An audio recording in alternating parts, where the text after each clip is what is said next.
하나님 주신 말씀은 요한복음 6장 5절부터 13절까지만 말씀입니다. 6장 5절부터 13절 요한복음. 신약성경 151면에 기록되어 있습니다.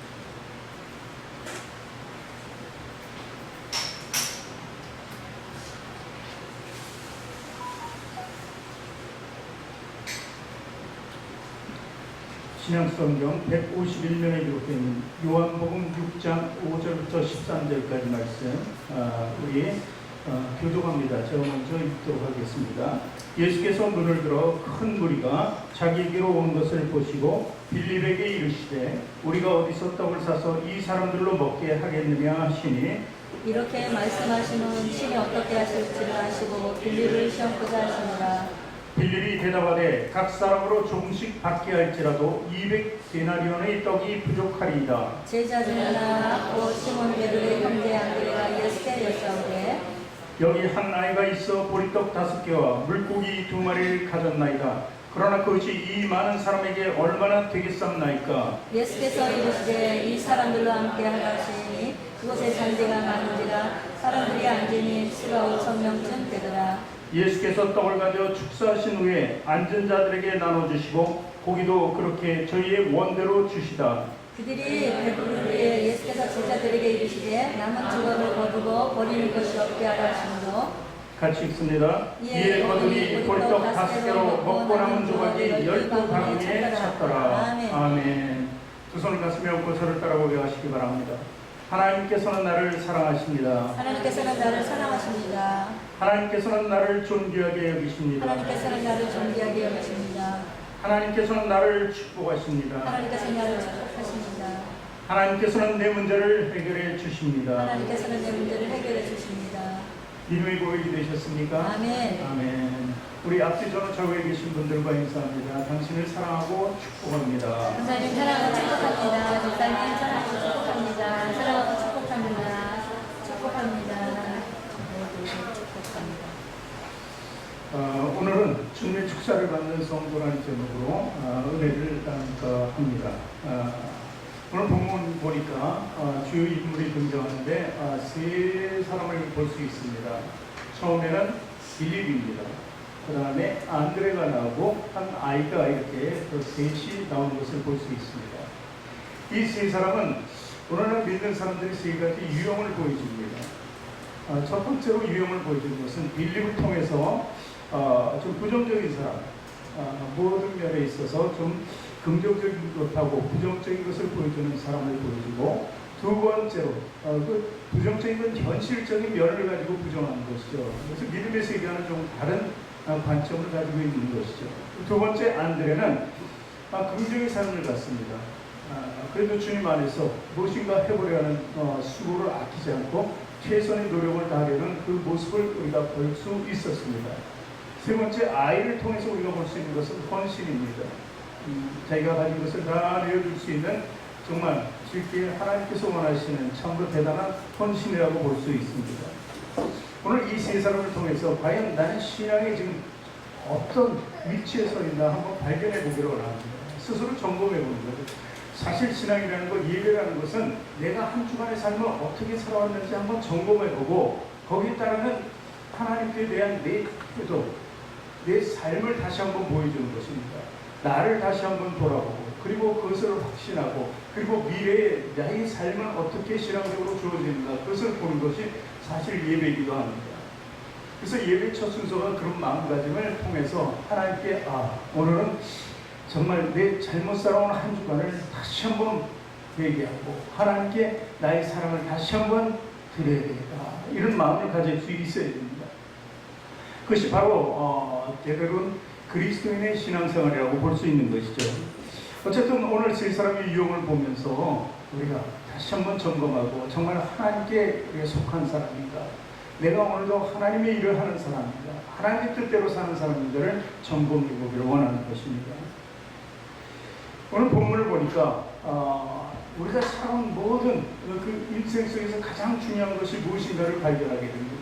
그것은 우리 삶에 부족하지 않게 채워지는 무엇인가 있어야 된다는 거죠. 어쩌면 육적인 삶이라고 볼 수 있는 것이죠. 그런데 하나님께서는 성경을 통해서 우리에게 계속 보여주고 추구하고 요구하는 것은 영적인 삶이라는 거예요. 영적인 삶. 그래서 대부분 신앙생활이 영적인 것에 올인할 수도 있습니다. 그러니까 하나님의 영적인 것을 채워주시지 육적인 것에 대해서는 조금 외면하지는 않으시나 이렇게 우리가 생각할 수 있는데, 오늘 말씀을 통해서 우리는 그렇지 않다. 하나님께서는 우리 모든 삶을 주관해 주신다. 영육간의 삶을 주관해 주신다 하는 것을 볼 수 있는 것입니다. 그러나 단지 예수님께서 추구하시는 것은 먼저 영적인 삶을 살려는 것이죠. 그러면 영적인 삶이 육적인 삶을 이끌고 나간다는 것이죠. 조건적으로 이렇게 말씀하십니다. 먼저 그 나라와 의를 구하라 이렇게 말씀하십니다. 그것이 마태복음 6장 31절부터 나오는데 한번 읽어보겠습니다. 그러므로 염려하여 이르기를 무엇을 먹을까? 다시 한번요.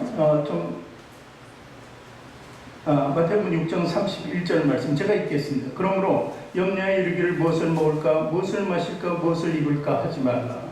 이는 다 이방인들이 구하는 것이라. 너희 하늘 아버지께서 이 모든 것이 너희에게 있어야 할 줄을 아시느니라. 너희는 먼저 그의 나라와 그의 의를 구하라. 그리하면 이 모든 것을 더하시리라. 그래서 주님께서는 오늘 5,000명을 먹이시는 그 현장에서 먼저 그의 나라와 의를 구하는 사람에게 먹이시는 하나님, 그래서 우리 발견할 수 있도록 한 것입니다. 5,000명이나 되는 사람, 혹자는 어른들만 작년만 5,000명이기 때문에 2만 명이 될 수도 있다. 어린아이와 그런 부녀자를 이런 이야기도 합니다. 5,000명이 됐든 2만 명이 됐든 오늘 이적은 놀라운 이적입니다. 그래서 이 5,000명이 과연 그 현장에 왜 있었을까를 생각하면 말씀이었습니다. 하나님의 말씀을 사모하는 자, 예배자들이라는 거죠. 예배의 현장에 나온 사람들에게 향해서 하나님은 주시기를 원한다. 먼저 그의 나라와 의를 구하는 그 백성에게 하나님께서는 그들에게 주시기를 원하신다는 것을 우리는 발견할 수 있는 것입니다. 이 땅에는 사실 두 가지 양식이 있습니다. 영의 양식, 육의 양식이죠. 그것을 다른 말로 표현하면 썩는 양식과 썩어지지 않는 양식으로 이렇게 구분이 됩니다. 그래서 요한복음 6장 27절에 보면은 이렇게 말씀하시죠. 썩는 양식을 위하여 일하지 말라. 영생하도록 있는 양식을 위하여 하라. 이 양식은 인자가 너희에게 주리니 인자는 아버지 하나님께서 인치신 자리라. 이렇게 말씀을 우리에게 주고 있습니다. 썩는 양식, 영생하는 양식, 두 가지 대비됩니다. 과연 우리 삶은 어떤 삶을 위해서 우리가 추구하고 있나 한번 돌아볼 일이기도 합니다. 썩어질 양식이라는 것이 무엇입니까? 두 가지로 볼 수 있는데, 첫 번째는 롯을 통해서, 아브라함의 조카 롯을 통해서 볼 수 있습니다. 그는 환경을 보았습니다. 둘이 서로 땅을 나누고자 했을 때 가고자 하는 땅에 이 롯에게는 소돔과 고모라가 있습니다. 그 쾌락이 있는 삶, 아름다움이 있는 삶, 이런 삶을 추구했다는 것이죠. 결국 그것은 유황불로 인해서 심판을 받고 다 불에 타서 없어지게 될 그 썩을 환경이었던 것입니다. 그래서 썩을 양식을 위해서 살지 말라는 거죠. 환경적으로 너무 우리가 추구하는 것이 육적인 삶이 되어서는 안 된다는 것을 보여주고 있습니다. 그리고 두 번째 썩는 양식은 우리가 돌아온 탕자의 삶에서 볼 수 있습니다. 그의 문제는 무엇이었습니까? 불순종이었어요. 아버지의 말씀을 듣지 않았다는 것이죠. 말씀을 듣지 않는 그 삶 속에서 그는 육적으로 다 망합니다. 웬만한 재산을 챙겨서 나갔지만 다 탕진하고 말합니다. 그리고 돼지 치기를 해요. 돼지를 키운다. 유대인에게서 돼지를 키우는 건 치욕적인 것입니다. 돼지고기를 먹지 않는 유대인은 돼지를 키우는 것조차, 그래서 돼지 키우는 사람은 저주받은 사람이라고 합니다. 근데 오직하면 그 탕자가 돼지를 키우고 있었느냐 하는 것이죠. 그러면서 돼지의 먹을 양식, 쥐엄나무조차도 먹지 못하는 그런 기근 속에 처하게 되는 것입니다. 결국 아버지께로 돌아오게 되죠. 그것이 모두가 회복됩니다. 그것은요, 삶의 회복이죠. 어쩌면요, 썩을 양식을 위해서 나갔던 그 삶, 불순종의 삶을 다시 돌이켜서 회개하고 순종의 삶을 드릴 때 모든 것이 회복되었다. 그래서 우리의 썩어질 양식이 무엇인가? 환경적으로 썩어질 것을 생각해야 되고 하나님 말씀에 불순종한다는 것. 이것이 절대 우리 그리스도인에게 있어서는 안 될 일이라고 반드시 명심하고 살아야 되는 것입니다. 그럼 썩지 않아야 하실 것은 무엇입니까? 굉장히 광범위할 것 같은데 아주 간단합니다. 성경은 이렇게 정의합니다. 첫 번째로 하나님의 일을 열심히 하라는 거예요. 이게 순종의 삶이고 말씀의 삶입니다. 그래서 요한복음 6장 28절 29절 보니까 그들이 묻되 우리가 어떻게 하여야 하나님의 일을 하오리까 이렇게 질문합니다. 예수께서 대답하시되 28절에 29절에 하나님께서 보내신 일을 믿는 것이 하나님의 일이라고 이렇게 정의합니다. 말씀과 믿음의 삶이 환경을 올바르게 잡아주고 그 다음에 우리 모든 삶을 주관해 주기 때문에 우리는 말씀 속에서 사는 거죠. 불순종이 없어지고 그리고 얻어든 환경을 바꿔나갈 수 있게 되는 것입니다. 또 하나님의 일을 한다는 것은 하나님의 뜻에 따라 행해야 한다고 또 우리에게 추구하고 계십니다. 요한복음 6장 39절 보니까 나를 보내신 이 뜻을 행하려 함이니라 이렇게 예수님께서 말씀하시죠. 하나님의 뜻을 행한다는 거죠. 나를 보내신 이의 뜻은 내게 주신 자 중에 내가 하나도 잃어버리지 아니하고 마지막 날에 다시 살려는 이것이라. 그래서 부활 이후에 모두가 다 살 것, 영생의 삶을 살 것도 예고하는 것입니다. 예수님 그분조차도 이 하나님의 뜻을, 하나님의 일을 한다고 이렇게 말씀하셨습니다. 우리 말씀 속에 산다는 것은 예수님과 동일한 삶을 산 것입니다. 그것은 바로 우리가 순종하면서 사는 것이라고 볼 수 있는 것이죠. 더 거기에 하나 더 추가한다면은 썩지 않을 삶, 그것은 바로 하늘의 생명을 소유하는 것입니다. 우리가 육신적인 삶은 다 썩어집니다. 그리고 불신자의, 불순종의, 그리고 죄의 삶을 살게 되면 그 환경 속에서 우리는 지옥에 가는 거죠. 그것을 두 번째 사망이라고까지 하니까 죽는 것과 다름없는 것입니다. 이 영생의 삶은 무엇입니까? 예수님께서 축사하시면서 말씀하신 장면이 있습니다. 요한복음 6장 48절에서 50절까지 말씀을 같이 읽습니다. 내가 곧 생명의 떡이다. 그리고 너희 조상들은 광야에서 만나를 먹었어도 죽었거니와 이는 하늘에서 내려오는 떡이니 사람으로 하여금 먹고 죽지 아니하게 하는 것이다. 그렇죠? 생명의 떡이다. 사람으로 하여금 먹고 죽지 아니할 것이다. 바로 이것이 썩지 않을 거예요. 영원한 생명으로 살면 우리 썩을 일이 없다는 것입니다. 그래서 이와 같이 영적인 삶을 나누며 주님의 일을 하고 주님의 뜻대로 행하는 자, 순종하며 살아가는 자, 그를 그리스도인이라고 하는 것이죠. 그래서 우리는 그리스도인의 삶을 살아야 하는 것입니다. 오늘 본문을 다시 보니까 빌립을 향한 예수님의 질문과 빌립의 대답을 우리가 잠깐 볼 수 있습니다. 요한복음 6장 5절에서 그리고 7절에서 2절에서 볼 수 있는데 같이 읽어볼까요? 예수께서 눈을 들어 큰 무리가 자기에게 오는 것을 보시고 빌립에게 이르시되 우리가 어디서 떡을 사서 이 사람들로 먹게 해야겠느냐 하시니 이렇게 말씀하시면 친히 어떻게 하실 것을 아시고 빌립을 시험고자 하심이라. 7절 빌립이 대답하되 각 사람으로 조금씩 받게 할지라도 200데나리온이 떡이 부족하리이다. 이렇게 기록하고 있습니다. 예수님께서 모이는 사람들을 보았습니다. 성경은 5,000명 정도라고 그 잔디에 앉은 사람이 5,000명이라고 기록했습니다. 때가 이제 식사 때가 되었겠죠.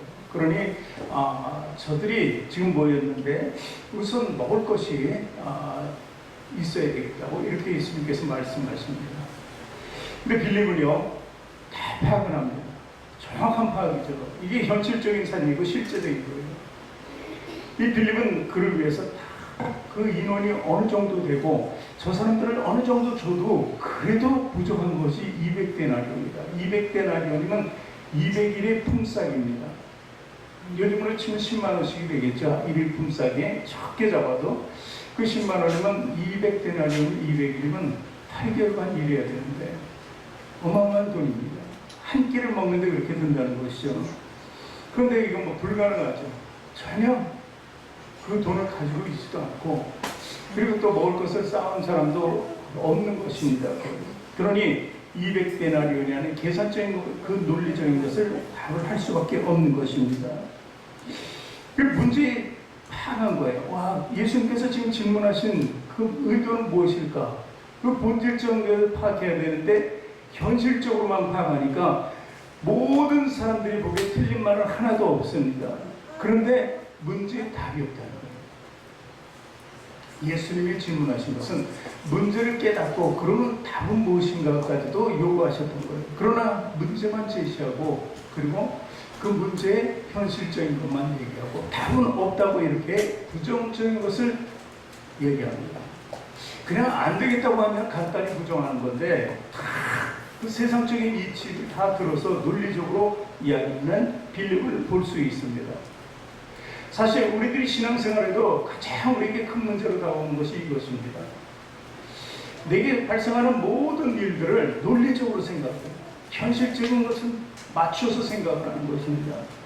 그리고 그것을 보면서 늘 긍정적인 것보다는 부정적인 것을 보는 거예요. 우리는 이미 긍정적으로 나가야 닿은 것은 생각지도 않습니다. 그렇게 되는 것이 당연하다고 합니다.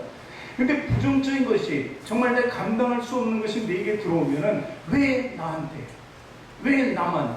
뭐 이런 식으로 해서 굉장히 부정적인 것을 쌓게 된 거 마음속에서. 그러니까 영적인 삶이 부정으로 치우치게 됩니다. 그러니까 믿음이 결여될 수밖에 없는 것이죠. 대부분 이제 큰 교회들의 문제점이 뭐냐면 목사님들이 이렇게 모이면 얘기를 합니다. 큰 교회 문제점은 이제 장로님들과 이제 당회가 있어서 이렇게 회의를 한다고 해요. 그럼 회의를 할 때 어느 편이 이기느냐가 굉장히 중요한데 이 두 편은 한 편은 항상 현실적인 걸 직시해서 현실만을 바라보고 항상 답을 구한다는 거예요. 근데 어느 한 편은 항상 영적인 것을 추구해요. 목사님 기도하시고 이렇게 뜻을 정한다면 그것이 맞는다고 봅니다. 하나님께서 함께 하실 거니까 이렇게 보고 한쪽은 전혀 목사님 세상을 모르는 알지 못하기 때문에 큰일 납니다. 실수합니다. 이렇게 되는 거예요. 그런데 그 결국 결론을 보면은 그 세상적인 이치와 현실적인 삶을 사는 그 교회는 부흥되지 못합니다. 항상 그 자리에 있어요. 현실적으로 그 자리에 있을 수밖에 없어요. 그러나 영적인 삶을 추구하는 교회는 그 뜻을 마음껏 펼칩니다. 기도하고 찬양하고 예배하고 하나님께 구하는 거예요. 그래서 결국은 그 교회는 부흥케 된다는 그 놀라운 사실을 여러 교회를 통해서 발견할 수 있게 되었습니다. 이것이 교회의 무슨 회의를 통해서 주어지는 문제일 뿐만 아니라 우리에게 이 개인적인 삶에도 똑같은 문제가 항상 있게 된다는 것입니다. 우리는 미래의 삶을 추구합니다. 천국의 삶이라는 것이죠. 근데 현실적으로 세상의 이치를 쫓아요. 두 가지 삶을 이렇게 공유하고 있어요. 근데 문제는 공유하지 말아야 될 것을 내가 가지고 있고 포기하지 않아야 될 것을 계속해서 포기 못합니다. 포기해버렸으면 좋겠는데 포기가 안 돼서 그렇게 되겠죠. 이런 삶 속에서 살아가는 것이죠. 그것이 바로 빌립과 같은 삶입니다. 그러나 그리스도인들은 세상에 대하여 살기는 하지만 이 땅의 논리대로 살아가지는 않는 사람들을 얘기해요. 왜냐하면 구별되고 성별되었으니까. 그런 삶과는 다른 삶. 마치 세상 사람들 보기에는 미련하고 정말 저렇게 살아야 되나 바보 같지만 그것이 바로 그리스도인의 삶이라고 성경은 얘기하고 주님께서도 말씀하십니다. 왜 미련해야 될까? 그것이 죄이기 때문이에요. 그것이 타락이기 때문에 그것이 근본적으로 영적인 삶을 모든 것을 저해하기 때문에 그렇다는 것이죠. 그래서 우리는 깨달아야 됩니다. 왜 그러면 우리는 포기하는 삶을 통해서 영적인 삶을 추구해야 될까? 바로 그 영적인 삶에는 우리의 능력은 하나도 없고 오직 예수 그리스도의 능력만 나타나기 때문에 그렇다는 것이죠. 우리 마음과 생각이 현실적인 사고를 쫓더라도 영적인 삶은 기도와 말씀 속에 들어갑니다. 예배 속에 들어가는 것이죠. 그것이 바로 창조주 하나님을 움직이는 거예요. 예수 그리스도를 통해서 창조주 하나님을 움직일 수만 있다면 우리 모든 삶의 문제는 해결될 수밖에 없다는 것이죠. 좀 뒤에 다시 또 얘기하겠지만 주님은 항상 저와 여러분에게 당부하십니다. 겨자씨만한 믿음만 있다. 겨자씨는 뭐 쉽게 얘기하면 우리나라 상추씨 같은 거죠. 아주 작은 씨입니다. 바람 훅 불면 날아갈 수밖에 없는 아주 작은 거지만 크면 자라서 새가 곁들 정도로 성장을 한다고 합니다. 이렇게 나물 품을 수도 있는 그런 성장이 우리에게 주어지기 위해서는 우선 필요한 게 뭐예요? 겨자씨가 필요하다. 그만한 믿음이 필요하다는 것입니다. 예수님께서 베드로에게 무리를 걸으라고 한번 저에게 요구하니까 믿음으로 요구하는 베드로를 향해서 그래 무리를 걸어보라고 하셨습니다. 배선되면 그는 무리를 걸을 수 있었습니다. 그러나 의심이 오고 믿음이 조금 결여되니까 그냥 물에 빠지게 되고 맙니다. 그랬을 때 예수 믿음이 적은 자라고 했습니다. 왜 적은 자라고 했을까? 없었으면 그냥 처음부터 빠졌을 텐데 믿음이 있기는 있어서 네가 참신은 걸어도 금방 빠져버리고 말았다는 것이죠. 어쨌든 이 작은 믿음을 통해서 할 수 없는 일을 행할 수 있다는 것을 예수님께서는 또 베드로를 통해서 보여줬다는 것입니다. 그래서 우리는 그 베드로 그리고 겨자씨만한 믿음 이런 모양 아주 작은 모양을 통해서 조금 더 나아갈 수 있어요. 그게 그리스도입니다. 바로 안드레를 통해서 우리는 보여줍니다. 빌립은 부정적인 모습을 보여줬지만 안드레에게도 뭐 큰 답이 있었던 건 아닙니다. 그러나 그는 자기의 최선을 다해 예수님의 말씀의 뜻을 알았습니다. 뜻을 알고 그대로 움직일 수 있었던 사람이라는 거예요. 8절 9절을 한번 읽어봅니다. 보면 제자 중 하나 곧 시몬 베드로의 형제 안드레가 예수께 여짜오되 여기 한 아이가 있어 보리떡 5개와 물고기 2마리를 가졌나이다. 그러나 그것이 이 많은 사람에게 얼마나 되겠사옵나이까. 어떻게 보면 즉기 현실적인 대답일 수밖에 없죠. 빌립이나 뭐 그렇게 많은 차이를 두는 것은 아닙니다. 그러나 5,000명이나 되는 그 사람들을 속에 헤집고 들어갔겠죠. 뭔가 발견하기 위해서 무엇이 있을까 하고. 이것이 긍정적인 삶입니다. 부정에서는 좀 변했던 긍정적인 삶을 본 것입니다. 빌립의 현실을 즉시한 포기라고 본다면 가능성을 발견하는 것이 바로 베드로다. 이렇게 볼 수 있는 것입니다. 주님은 이렇게 요구하시는 거예요. 우리들은 그조차도 움직이지 않고 포기하는 자리가 굉장히 많아요. 근데 포기하지 말고 무엇인가 찾아보자는 노력을, 그런 시동을, 마치차에 시동을 건 것처럼 아직 움직일 수는 없지만 시동을 걸어서 움직이려고 하는 그 시도는 반드시 있어야 된다는 것입니다. 보리떡 5개와 물고기 2마리, 어린아이가 가졌어요. 자기 것도 아니에요. 어린아이가 가졌습니다. 그러나 예수님과 그 어린아이 사이에서 중간자의 역할을 하게 됩니다. 그것이 바로 어쩌면 긍정의 삶이 될 수도 있었다는 것입니다. 그래서 우리가 믿음 생활하면서 중요한 것은 이 안드레처럼 이 중간자의 역할도 할 수 있어야 된다는 거예요. 우리 교회의 문제는 나의 문제가 아닙니다. 전체적인 문제죠. 이 문제에 대해서 우리가 좀 부정적이보다 긍정적으로 나가기 위해서는 나 혼자의 힘보다는 모든 사람의 도움이 필요하다. 그럴 때 그 도움을 줄 수 있는 사람을 찾죠. 내게 부족한 것을 서로 찾게 됩니다. 서로 찾아서 찾을 수만 있게 된다면, 작은 것이라도 발견할 수 있게 된다면 그것이 합력해서 선을 이루는 놀라운 큰 은혜의 삶을 만들어낸다는 것입니다. 할 수 있느냐, 할 수 없느냐, 그것은 누구에게 달려 있습니까? 우리보다는 하나님의 아들 예수 그리스도께 달려 있다는 거예요. 누군가 예수님께 이런 질문을 할 수 있거든, 주님께서 할 수 있으시다면, 이렇게 질문하는 그런 대화의 내용이 성경에 나옵니다. 마태복음 9장에 나오는데 한 아이가 귀신이 들렸어요. 그 부모가 고치려고 이렇게 애를 썼습니다. 제자들에게 데려왔는데 제자들이 어떻게 할 바를 모릅니다.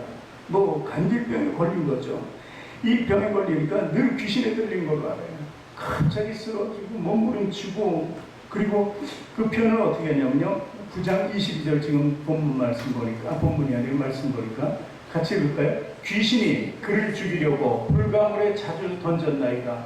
그러나 무엇을 하실 수 있거든 우리를 불쌍히 여기사 도와주옵소서. 이렇게 기록하고 있어요. 할 수 있거든, 무엇이든지 할 수 있거든. 예수님께 이런 질문을 하는 것이 어쩌면 어리석은 질문인데도 할 수 있거든이라는 이 단어를 쓰는 것이죠. 그랬을 때 예수님은 이렇게 말씀하시죠. 9장 23절에 보니까 예수께서 이르시되 할 수 있거든이 무슨 말이냐, 믿는 자에게는 능히 하지 못할 일이 없느니라 하시니, 내가 할 수 있느냐 없느냐를 떠나서 믿는 자들의 능력까지도 예수님께서 제시하는 거예요. 너에게 믿음이 있고, 그리고 모든 사람들에게 믿음이 있다면 무엇이든 할 수 있다는 것입니다. 그 능력 가운데 주시는 분은 바로 예수 그리스도이기 때문에 그리스도께서 그 질문에 대해서 아주 명쾌하게 믿음으로 무엇이든지 할 수 있다고 이렇게 대답을 주신 것입니다. 그랬을 때, 자, 안그를 통해서 주어진 보리떡 5개와 물고기 2마리. 자, 요한복음 6장 10절 11절로 넘어갑니다. 예수께서 가라사대 때 이 사람들로 앉게 하라 하신데 그곳에 잔디가 많은지라 사람들이 앉으니 수요가 5천쯤 되니라. 예수께서 떡을 가져 축사신 후에 앉은 자들에게 나눠주시고 고기도 그렇게 저희의 원대로 주셨다는 것입니다. 아니, 지금 가진 것은 보리떡 5개, 물고기 2마리였는데 지금 61절 말씀을 읽어보니까 떡을 가져서 축사신 후에 앉은 자들에게 나눠주셨다는 거예요. 앉은 자들이 5,000명이었습니다. 다 나눠줄 수 있었다는 거예요. 고기도 그렇게 저희가 원하는 대로 다 주었다 이렇게 얘기합니다. 이 어린아이의 순수함이 있었을 거예요. 예수님께서는 그것을 받으셨습니다. 우선 아이가 내줬다는 것도 굉장히 중요한 거죠. 어린아이는 힘이 없습니다. 누가 길 가다가 더운 여름 이렇게 더울 때죠. 아이스크림을 아이에게 사줍니다. 그래서 아이스크림을 이제 애는 빨아먹어요. 아이는 빨아먹더라고요. 작으니까. 그런데 누군가 한 입만 하죠. 그럼 아이는 순수하게 이렇게 줘요. 근데 그 한 입이 얼마나 크죠? 거의 아이스크림 반을 먹어버려요. 그럼 아이는 자기처럼 핥아 먹을 줄 알았는데 반쯤 먹어버리니까 울어버리죠. 얼마나 속이 상했겠어요. 그 아이의 순전함입니다. 이렇게 우리의 순전함, 이것이 바로 아이처럼 순전했으면 하는 마음이에요. 천국도 어린아이처럼 돼야지 침노할 수 있다고 이렇게 말씀을 주시기도 했습니다. 제가 지난 주일날 예산이라는 곳에 설교를 갔습니다. 오후 설교를 갔어요. 갔는데 거기서 설교하는데 시골 마을이에요. 한 20명 정도가 나와 계시더라고요. 저녁 예배니까. 그런데 좋은 것인 거예요. 굉장히 요즘에 보지 못했던 것을 순수함을 봅니다. 마스크를 하나도 안 꼈어요. 왜 마스크를 안 끼면 청정 지역이래요, 여기는. 그 순수함이 아닐까요? 마치 우리 교회 마스크를 낀 현장, 모든 교회들이 마스크를 낀 현장을 보면 뭔가 오염되고 타락한 곳에서 이렇게 항제하면서 그것을 먹지 않으려고 애쓰는 그런 모습을 보는데 거기 가서 오랜만에 아무도 안 낀 모습을 보니까 여기가 천국 아닌가 이렇게도 생각이 들더라고요. 그런 순수함이 있었으면 좋겠어요. 제가 그날 설교를 하고 이제 오는데 또 이제 사례비라고 봉투를 주시더라고요. 누군가에게 그랬거든요. 저 사례를 주시면 안 됩니다. 안 받습니다. 분명히 얘기했는데 주시더라고요. 그래서 도로 줬더니 아니, 이것은요 우리 교회가 축복을 받기 위해서 목사님께 드리는 겁니다. 그러면 도로 주면은 축복을 못 받는다는 얘기잖아요. 그래서 그 축복을 끊을 수 없어서 제가 받았거든요. 그 대신 쓰는 건 또 제 마음이잖아요. 그죠? 그래서 보니까 누룽지를 만들어서 그러니까 교회를 지금 수리할 곳이 있는데 누룽지를 사모님이 빼서 만들어서 그것을 팔아서 그 남는 것으로 교회를 좀 수리하려고 한대요. 그래. 그럼 제가 그 우리 성도 수대로 좀 사겠습니다 하고 샀어요. 그리고 저도 교회 오면 헌금을 하는 사람이니까 또 헌금을 하겠습니다 해서 되돌려 드렸죠. 이렇게 했는데 결론은 뭐예요? 여러분 누룽지를 일단 예배 후에 받으시겠다는 게 결론이고 그런 마음의 순수함입니다. 축복과 귀한 과정을 자기에도 어려운 시골 교회지만 분명히 그것은 하나님께 받을 나의 축복이라고 이렇게 순수함으로 내어줬던 것입니다. 또 역시 저도 축복받기 위해서 내어줬죠. 제가 안 받는 게 무슨 교만해서 안 받고 있어서 안 받는 게 아니에요. 저도 축복받으려고 하는 거예요. 하늘에서 받지 못하고 이 땅에서 받는. 그런데 그것을 능가하는 분이 바로 그 교회 목사더라고요. 우리 교회가 축복받아야 된다고 할 말이 없더라고요. 어쨌든 이렇게 순수함과 그리고 우리의 굉장히 연약함을 드릴 수 있다는 그 삶을 하나님께서 받기를 원해요. 또 어쩌면요 그것은 포기라는 단어를 또 형성합니다. 어린아이는 자기 가진 것을 어떻게 포기한 거예요. 아까 아이스크림처럼요 가져가면은 자기 도로 줄지 안 줄지도 몰라요. 어쩌면 내 걸 가져가서 예수님만 혼자 드시는 건 아닌가? 다른 사람은 그냥 놔두고. 뭐 여러 가지 생각할 수 있어요. 그러나 일단 자기 손에서 나갔을 때는 포기였다는 것이죠. 여러분, 이 포기가 굉장히 중요하잖아요. 우리 삶에 굉장히 광풍 같은 문제가 생깁니다. 그것이 유월절의 광풍이라고 이제 사도 바울이 자기가 체험한 것을 통해서 얘기하죠. 사도 바울이 배를 타고 로마로 갑니다. 죄수의 몸이었어요, 사실은. 그런데 그 광풍을 만나게 돼요. 그러니까 우선 그 바람 앞에서 배가 전복될 것을 두려운 나머지 배에 있는 것들, 막 연장들 내려가면 다시 살 수 있는 것, 항구에 도착하면 다시 살 수 있는 것들, 쉽게 살 수 있는 것도 막 무거운 것들을 버립니다. 그래도 요동치는 그 파도를 이겨낼 수가 없습니다. 그 다음에 두 번째 버린 게 뭐예요? 사람들이 가지고 온 짐들. 그 상인들은 정말 중요한 거죠. 자기 전 재산으로 사가지고 오는 것도 있을 테고, 그런데 그 모든 것을 포기하고 바다에 버리는 것이죠. 그런데도 그 광풍은 멈추지 않습니다. 그래서 결국 배를 움직이는 키나 뭐 이런 아주 중요한 도구, 그것을 버리게 되면 배는 누구도 움직일 수가 없어요. 그냥 물결을 따라 갈 수밖에 없는 거예요. 그것마저도 다 버리게 됩니다. 이렇게 포기했을 때 결국 하나님은 그들을 살려주셨습니다. 포기할 수 있어야 되는 거예요. 포기하지 않으면은, 내가 가진 것을 포기하지 않으면은 영적인 삶을 살기 어렵다는 것을 얘기합니다. 그들이 구원이라는 그 여망을 다 배 안에서 하나, 둘, 세 가지를 다 버렸을 때 하나님의 역사가 일어났던 것입니다. 우리는요, 이렇게 신앙에 있어서 중요한 것이 포기라는 것도 이 아이를 통해서 알 수 있어야 되는 것입니다. 그러면 5,000명을 먹이는 능력이, 이거 다 사람들은 뭐라 그래요? 우리도 말이에요. 신앙생활하는 우리도 그냥 성경이 나왔으니까 그냥 읽지 믿으면 안 가. 세상 사람들이 그걸 믿겠어? 나도 잘 안 믿어져. 근데 우리는 성경을 통해서 그 증거를 많이 찾을 수가 있어요. 요한복음 1장 3절에 보니까 어떻게 이렇게 있어요? 읽습니다. 만물이 그로 말미암아 지은 바 되었으니 지은 것이 하나도 그가 없이는 된 것이 없느니라고 했어요. 그러니까 5,000명 먹일 수 있는 놀라운 이 역사는 일어날 수 있는 것이 당연할 수밖에 없다는 것입니다. 참 이것도 잘 안 믿어져요. 그러면요, 마태복음 4장 3절을 한번 보자고요. 같이 읽습니다. 시험하는 자가 예수께 나와서 이르되 내가 만일 하나님의 아들이거든 명하여 이 돌로 떡덩이가 되게 하라. 누가 지금 얘기하는 거예요? 40일 광야 금식을 마치고 나왔는데 얼마나 시장하시겠어요? 근데 사탄이 예수님을 향해서 얘기한 거예요. 하나님의 아들이거든 명하여 이 돌들로 떡덩이가 되게 하라. 사탄이 증거하잖아요. 하나님은 돌로 뭐를 만들 수 있다는 거예요? 떡을 변하게 할 수 있다는 거예요. 아들도 변하게 할 수 있다는 거예요. 그거 아니에요? 그러니까 이 성경에서 다른 누구도 아닌 사단이 그것을 증명하고 있다는 거예요. 하나님 놀라운 이적은 반드시 일어난다는 거예요. 돌이 떡이 되고, 그렇다면 5,000명 먹이는 것은 돌도 아니었어요. 떡 5개고 물고기 2마리 다 먹는 것을 가지고 먹는 것을 더 만들었는데 그게 뭐 대단한 일도 아니지 않습니까? 이렇게 우리는 성경을 통해서 그것을 증거할 수 있어야 돼요. 이렇게 하면 믿어지잖아요. 사단도 믿는데 우리가 왜 못 믿느냐고 하지. 그리고 여기서 중요한 것은 또 축사하셨다는 것입니다. 축사.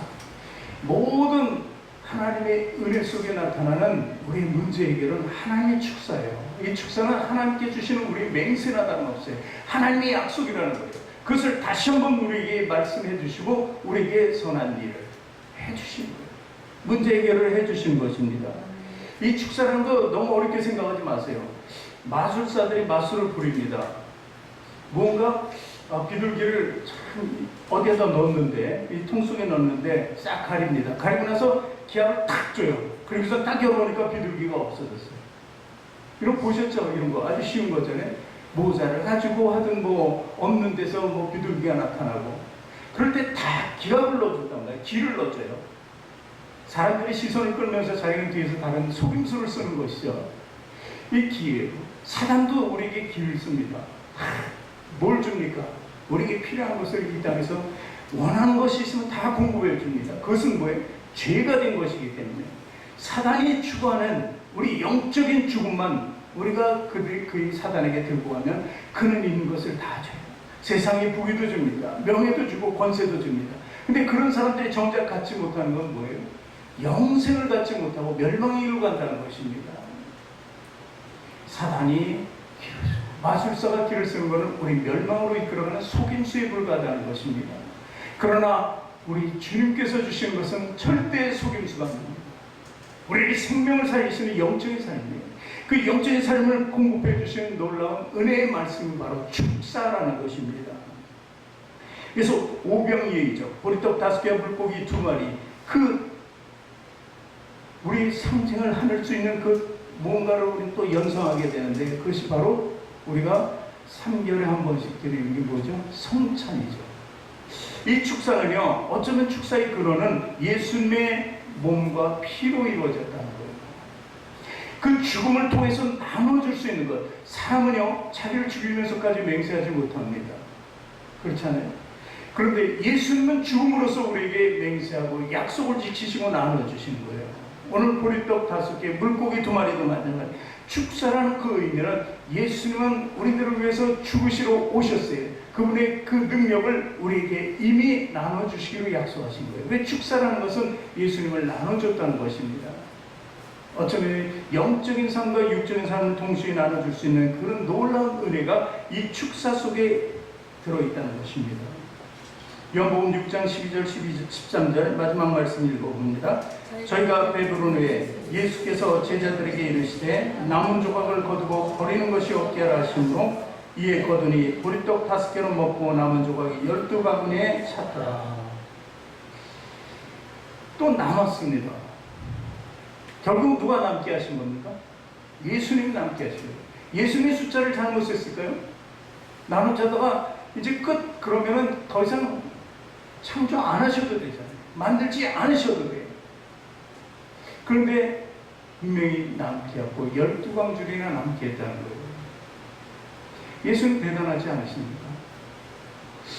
포도주도 만드시잖아요. 물이 배에서 포도주를 만들 때도 사람에게 얼마나 좋아했어요. 그동안 먹던 사람들이 더 좋아하는 그 포도주를 만듭니다. 자, 그럼 남은 것의 의미는 무엇인가? 뭔가 추가하는 것이 더 있다는 거죠. 그 추가하는 것이 바로 우리를 향한 광줄이라는 거예요. 12광줄이니까 12제자들에게 나눠주면 그들이 그들의 몫을 가지고 누군가 또 나눠줄 사람을 찾아야 하는 것이죠. 어쩌면 하나님은 공평하신 거예요. 이렇게 먹는 사람들에게 나눔이 있게 해서 어떻게? 그 나눠주신 것을 버리지 말고 그럼 어디에 써야 돼요? 또 누군가에게 줘야 됩니다. 누군가에게 갖다 주었을 때 그 사람은 받게 되잖아요. 받으면 왜 이 떡과 물고기가 지금 자기에게 전달되는지를 분명히 알 수 있게 되고 깨닫게 되는 거예요. 우리가 받은 것이 있어요. 하나님의 은혜가 있습니다. 그 은혜는 감사함으로 또 나눌 수 있어야 돼요. 이 축사에는 감사도 들어가 있거든요. 그러니까 이 제자들을 향해서 버리지 말라. 나눠도 남게 해도. 우리들도 이 예배를 통해서 이렇게 오병의 이적의 축사를 늘 받는 거예요. 받지만 오늘도 받은 것으로 만족합니다. 이것이 아니라 받은 것을 넘치게 주셨으므로 그 넘치게 주신 그 은혜와 사랑을 나눌 수 있는 사람들이 되어야 된다는 거예요. 그래서 오병이어는 그 현장에 있는 모든 사람들뿐만 아니라 그리고 나가서 더 많은 사람들에게 하나님의 말씀을 먹고 그리고 오직 은혜로 살아갈 것을 공부하는 말씀이 되게 되었다는 것입니다. 어쩌면 아주 작은 것, 보잘것없는 것입니다. 그러나 우리에게 있어서 그 아주 작은 것은 귀할 수밖에 없습니다. 왜냐하면 하나님께서 우리의 작은 모습을 보고 그것을 사용하기 원해서 그래요. 저는 큽니까? 누구나 여기 자신의 세상에 대해서 나는 이런 사람이야 라고 내세울 수 있는 사람이 있겠습니까? 그런데 하나님은 여러분 한 분 한 분을 사랑하십니다. 그래서 하나님은 쓰고자 하는 거예요. 여러분 통해서 그 크신 일을 이루시기를 원하는 거예요. 그 크신 일이 바로 구원입니다. 여러분을 통해서 누군가 또 일을 계획하시고 그를 향해서 더욱더 하나님께서 축복하시기를 원하는 거예요. 그럼 하나님께서 쓰지 않겠다는 그런 나의 삶을 축복해 주지는 않으세요. 내가 쓰고자 했을 때 하나님은 나도 주고 넘치게 주는 것이지 내가 나누지도 않고 쓰지도 않고 사랑도 갖지 않았다면 하나님께서 주실 것이 없어요. 아마 준 것도 가져가는 거예요. 되게 은사를 통해서 많이 주잖아요. 우리에게 축복의 선물을 은사로 주는데 쓰지 않으면, 사용하지 않으면 걷어가 버린다니까요. 그런 것, 주신 것에 대한 놀라운 은혜와 감사가 있어요. 나는 왜 이렇게 살지? 나는 좀 괜찮아. 나는 잘 살고 있네. 그리스도 안에서 이 세 가지 형태의 모습은 다 볼 수 있습니다. 누구든 다 그렇게 살아요, 세 가지 중에. 그렇지만 이게 공평하지 않은 것처럼 보이면 안 돼요. 공평한 거예요. 어떤 사람은 많은 것을 가지고, 많은 것을 가지고 나누지 않는 사람은 그리스도인이 아니에요. 자기가 뭐 장로가 됐든 누가 됐든 성공적인 사업을 해도 그리스도인이라고 내세울 수 없는 것은 나누지 않으면 안 되는 거예요. 근데 어떤 사람은 가진 것을 다 나눠버린다니까요. 어느 만큼 나눠버려요. 어떤 사람은 또 없는데, 없는 속에서도 죽어도 안 내놓으려고 그래요. 포기가 안 돼요. 지금 이것마저. 그러면서 줄 수가 없어요. 그럼 중간에 어느 정도 대체로 사는 사람은 줄 수도 있고, 뭐 이렇게 나눌 수도 있고, 이렇게 생각, 다 똑같습니다. 하나님께서는 공평하게 만드시기를 원해요. 작은 자에게는 그에 맞는 축복을 하나님께서 기대하고 기다리시는 거예요. 그러니까 내 삶이 이렇게 작고 보잘것없다, 그건 너무 지우치지 말고, 내 삶은 작지만 하나님께서 나를 통해서 일하시고 오병이의 놀라운 축사의 기적을 일으키신다는 그 삶으로 살아야 되는 거예요. 그것이 마음속에 우리 영적인 삶에 충만하면은 누구도 우리는 부러워할 필요가 없는 것입니다. 내 자신의 너무도 만족감이 있으니까 그 만족감은 우리에게 평강으로 하나님께서 주시는 겁니다. 오늘 오병이의 이적은요, 많은 것, 더 많은 것, 이것을 추구하는 신앙의 모습이 아닙니다. 하나님께서 우리에게 작은 것이라도 어린아이와 같은 마음으로 드리고 긍정적인 삶을 통해서 하나님께 올인할 수 있다면 하나님께서는 그 축복의 통로로 삼으신다는 거예요. 남은 것이 축복의 통로로 사용하기 위해서 주신 것이니까요. 그 삶을 하나님께서 원하시는 거예요. 여러분, 내가 작다고 부족하다고 연약하다고 낙심하지 마세요.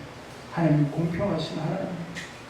많은 장애를 가진 사람들이요, 팔이 없고 다리가 없고 그리고 뇌를 쓰지 못하는 그런 사람들이 어떻게 합니까? 하나님 만났을 때 늘 하나님만을 고백합니다. 그의 모습 속에서 정말 부정을 찾을 수 없고, 그의 모습 속에서 괴로움을 찾을 수가 없어요. 고통의 모습을 찾을 수가 없어요. 그를 통해서 하나님의 영광 받으시는 것을 생각하면서 그런 감사와 찬양으로 늘 하나님께 나가는 것입니다.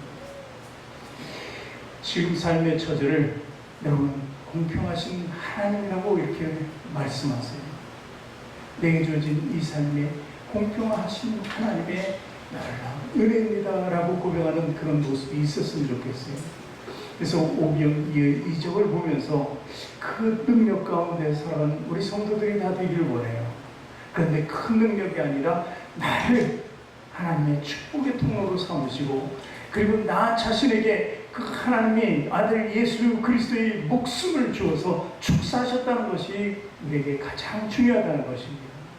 그 축사를 받고 감사와 하나님의 맹세와 언약, 이런 모든 것을 생각하며 말씀대로 순종하며 지키며 살아가며 성공적인 그리스도인이 되시기를 주님의 이름으로 축원합니다.